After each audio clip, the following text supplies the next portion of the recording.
The Hong Kong leader Carrie Lam has been forced to abandon a major policy speech after fellow MPs staged a protest in Parliament.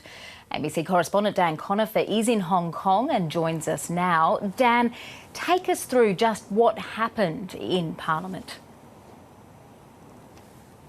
Well, Kirsten, we were expecting protests outside the Legislative Council building, but it was as soon as Carrie Lam walked inside and started striding towards the chamber that pro-democracy and opposition MPs started heckling her, chanting at her and yelling at her, holding signs in support of the protesters. That was even before she made it into the chamber itself. And then inside the chamber, as she strode to the podium and tried to make this annual policy speech, a State of the Union style address or a federal budget, perhaps in the Australian context, that she was again heckled by MPs. The chairman of the council, or the speaker again in our context, was forced to adjourn the session once. Then everybody came back. They tried again, but without any success. The chairman saying that Carrie Lam would have to give that policy address elsewhere outside of the chamber. Luckily, Carrie Lam and her team had been preparing, and they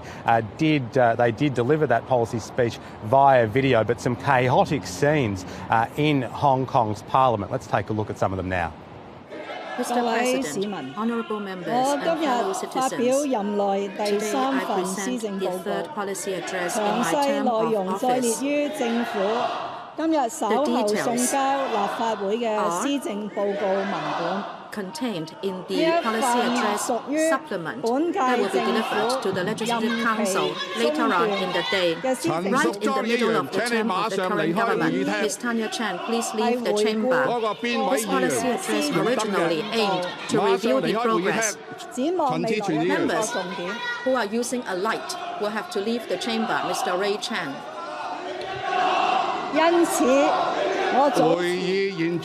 The meeting will be suspended. But Dan, Carrie Lam was able to deliver her speech eventually.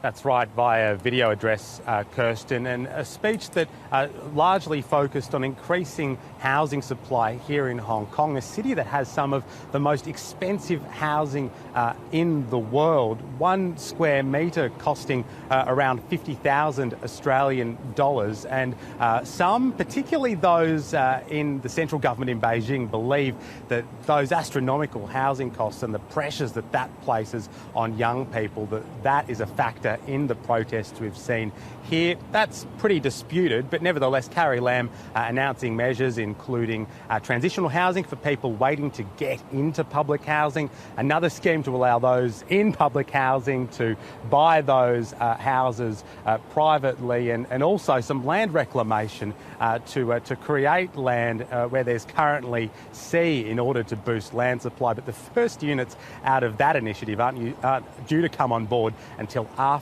2030, unlikely to ease the protests now, given nothing that Carrie Lam and her government have tried so far have really seemed to work. That's our correspondent Dan Conifer reporting live from Hong Kong.